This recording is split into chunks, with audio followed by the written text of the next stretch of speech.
What's up, guys? Here for the Week 13 video. This was the last week of the regular season, so we're going to be moving on to the playoffs.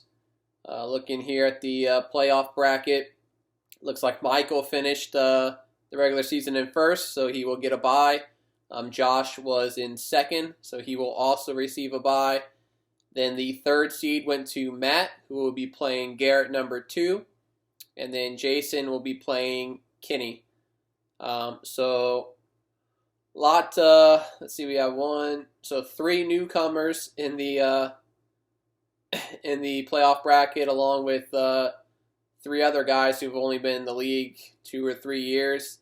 For those of us who have been in the league, long before maybe even some of these people were playing fantasy football, it's a little disappointing looking at myself, Garrett, Dalton, Dakota.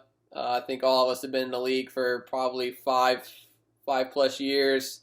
I know me and Garrett have been in the league since basically its inception, and I believe Dalton wasn't too far along after that. And then everybody else has been in and out and stuff. But tough to see some of the the veterans of the league not make it this year. Obviously, when you look at the points for and points against, Garrett and myself had very difficult seasons as far as scheduling goes, but it is what it is. I mean, everybody had difficulties this year as far as roster construction with big time injuries and COVID stuff and games being moved around. It's been a hectic year, but I wouldn't.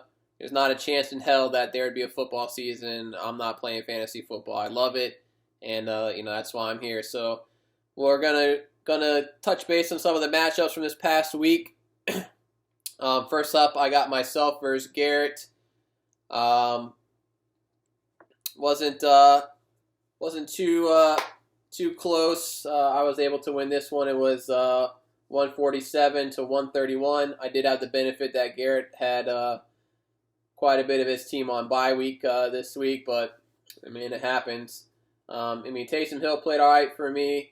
Jonathan Taylor played well, coming back from I want to say he had COVID. He had 21. David Montgomery's had 2 big weeks back to back, 25. Had 29 out of Devontae Adams, 10 for 121 and 2 touchdowns. That was probably my best call of the year. I've said it a few times, in the draft. I told you guys he was going to lead the league in targets. He was going to be the best receiver.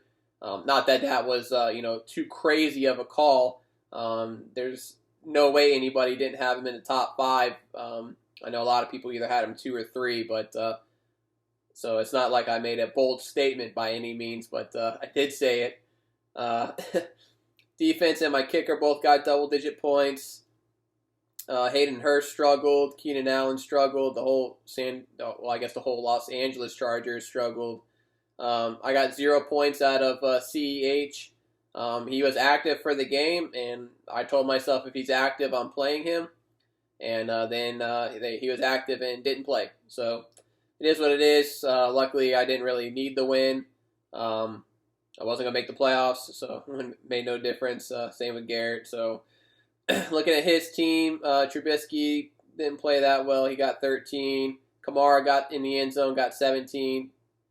Peterson had 2 touchdowns, got 17. Hopkins found the end zone again. Same with Adam Thielen. Both had double digits here. He did get 28 out of the Patriots defense, so that helped him keep it close, but single digits out of the kicker, single digits out of Noah Fant. 7 points isn't bad out of your tight end. Chark with only 5. Josh Kelly, I'm not really sure why he played him, but obviously he had a lot of players on bye. I would have probably picked somebody up on waivers potentially, but 1 point out of him, so it is what it is. I'll probably see him in the consolation bracket. Moving on to more important teams. Here are 2 teams that made the playoffs, Josh and Jason. Josh won this one 135 to 104. Looking at Josh's team, he was carried by Corey Davis, who has been in my mind, a big surprise this year. 11 for 182 and a touch. Obviously, everybody had big thoughts on Darren Waller on Sunday. I saw it going on in the chat. I've been just slam busy with shit on the weekends, and it'll be the same this weekend, so I can't really get too involved. But 39 out of Waller. Not much out of his defense, -2, so negated his kickers 2 points. Not really anybody else to really write home about. I mean, Wayne Gallman did have 135 yards, but couldn't find the end zone. Everybody else was pretty much held in check. Tyler Boyd did have the one catch for 72 yards and a touchdown, so if your guy's going to get one catch, probably doesn't get much better than that. He did have Kiki Kuti on the bench, who had 18, so he could have got a few more points had he moved his lineup around a little bit, but I probably would have done what he did and probably played him on the bench as well. Maybe played him over Boyd, but they both had tough matchups. Looking at Jason's team, Tannehill carried his team 28 points. James Robinson continues to be probably the best waiver wire pickup of the year, 20 points. He got 11 out of Tyreek, 11 out of Kupp, 12 out of Hawkinson, 0 out of his kicker. I don't know what happened with Boswell, but I know he wasn't kicking for the Steelers on Monday night, so I'm not sure if he has COVID, if he got hurt. Not sure what's going on there, but obviously a change will need to be made there before the playoffs start for him. I did have Hilton on the bench who had a touchdown, probably his first one of the year because he's sucked. Looking at his lineup, Latavius Murray struggled, 2 points. McLaurin struggled 2 points, but everything else not too bad. Putting up 104 is not great, not too horrible. Next up, we got Dakota versus Dalton. Dakota won this one 138-63. Dalton's team didn't try this week, apparently. Looking over here at Dakota's team, Derek Carr got 32, 20 out of Crowder with the 2 touchdowns there, 15 out of Michael Thomas, 16 out of the Dolphins defense. He got 19 out of Chris Carson. Good day there. I would say really the only dud in his lineup. I mean, I don't know what you expected out of Devontae Booker. I faded him in DFS. He only had 5.6. Looking at Bernard here, he had 4, but everything else is pretty standard. Nothing on his bench to speak of. Looking over here at probably the worst scoring team of the week. Carson Wentz lost his job in the game, put up 5 points. Kareem Hunt just really hasn't been much since the beginning of the year. McKissick played pretty well. He got 13. Allen Robinson got him 11. And it's just a lot of single-digit performances. Vikings defense did well for him with 11, but it's not going to win if majority of your lineup scoring in single digits there. Next up, we got Kenny versus Michael. Michael won this one 114-88. Looking at Kenny's team, Josh Allen carried his team with 30. Dalvin Cook got 21, just couldn't find the end zone. Seahawks defense got in double digits, but everybody else was in single digits, and it's not going to win. Obviously, Gibson got hurt in the game. That had something to do with it. I know Claypool only played probably like 43% of snaps or something, I heard. Negative points out of the kicker. That's always going to hurt you. Looking at Michael's team, Deshaun Watson played all right. He got 20. Aaron Jones with a nice game, 130 and a touch. That touch and that majority of those yards came on one big, long, I think, 72-yard touchdown. Amari Cooper found the end zone, got 14. Stephon Diggs didn't find the end zone, but he also got 14. Marvin Jones with a big day with 22, 10 out of his kicker. Trey Burton struggled for him. Aguilar struggled. Kerryon Johnson struggled. Obviously, that was a Peterson game, apparently. He did get 12 out of the Packers defense on the bench, so he could have got some more points had he played them over the Ravens. Next up, we got Garrett number 2 versus Derek. Garrett number 2 won this one 116-94. Kyler Murray continues to struggle. I don't know if teams have figured him out, if it's his shoulder or what's going on there, but he only got 16. Ezekiel Elliott's probably been the biggest first-round draft bust. I will do a video at the end of the regular season to cover the best pick and the worst pick of each round based on, obviously, the season. We did it at the beginning of the season based on my thoughts. But we'll do it based on, obviously, stats, and obviously some of it will be opinion-based as well. Metcalf got 11. Brandon Ayuk with a nice game, 18. Travis Kelce, best tight end in the game, 24. 10 out of Naheem Hines, 10 out of defense. Had Gesicki on the bench with 19, so we could have got some more points there. MVS got -0.4. I'm not even sure how that is fucking possible. Let's see. Oh, so he didn't catch anything, and he had a rush for -4. So that's pretty crazy there. Everybody else in this team had double digits, so pretty good day there. Looking at Derek's team, Ben Roethlisberger 18, Kenyon Drake found the end zone, had 13. Jarvis Landry got it in the end zone, had 16. Tim Patrick got 2 touchdowns, had 18. But everything else is single digits. Frank Gore got a concussion in the game.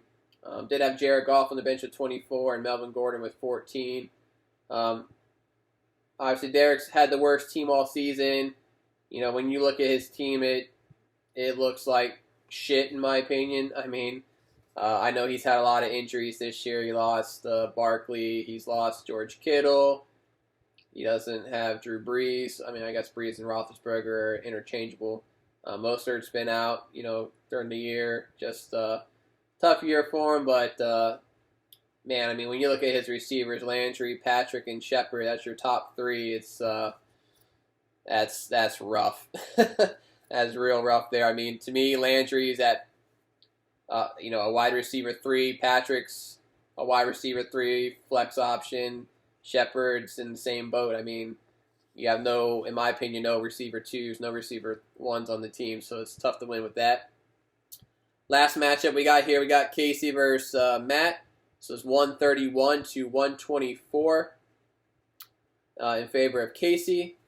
Casey had Kirk Cousins get 21. Nick Chubb continues to play well, 17. Myles Gaskin couldn't find the end zone, but got 13. Justin Jefferson is... just off the top of my head without doing any kind of in-depth research, I would say Justin Jefferson's probably Rookie of the Year. Obviously, I don't have in front of me all the list of all the rookies, but just off the top of my head, I think he's been one of the best players in the league for the rookies. 23 to this game. Ebron got him 10. He got 17 out of Harrison Butker. Could have got a few more points had he played Lamar Jackson, who had 26, but I don't blame him with that, given Jackson's struggles this year. So nice game there.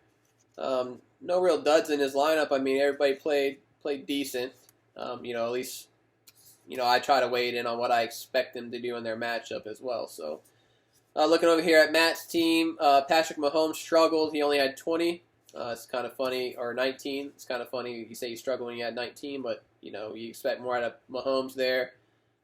Calvin Ridley got 13. Deontay Johnson is a beast, 17. Robert Tonyan found the end zone, got 12. Cole Beasley had a huge game at 24. 12 out of the kicker. Could have got some more points had he played Aaron Rodgers.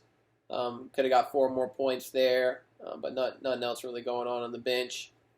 Miles Sanders continues to struggle, 3 points there. He did get almost 10 out of Singletary, so that's decent. A.J. Brown normally gets a touchdown, did not get one this week. So that's everything for the week. Obviously, we already discussed playoffs are starting this week.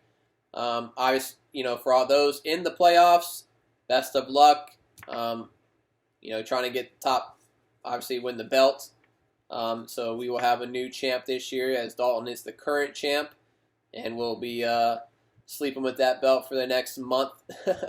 Enjoying his last little bit of time with it. Obviously, there will be a little bit of financial payout to the top 3 players, and those of us who did not make the playoffs. You are playing for draft seed. Many of you are probably aware. Some of you may not be.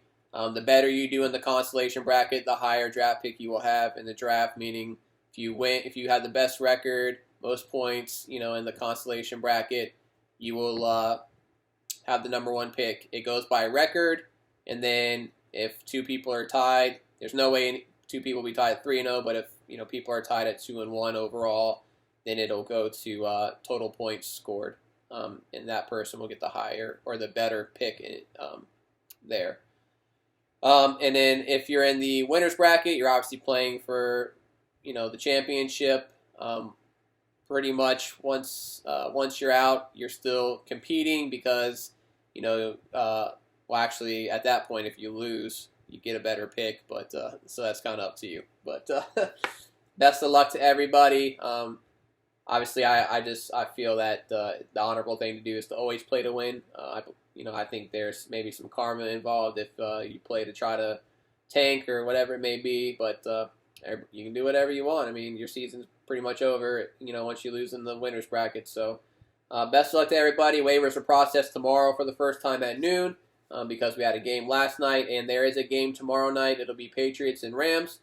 Best of luck to everybody, and I'll see you guys next time.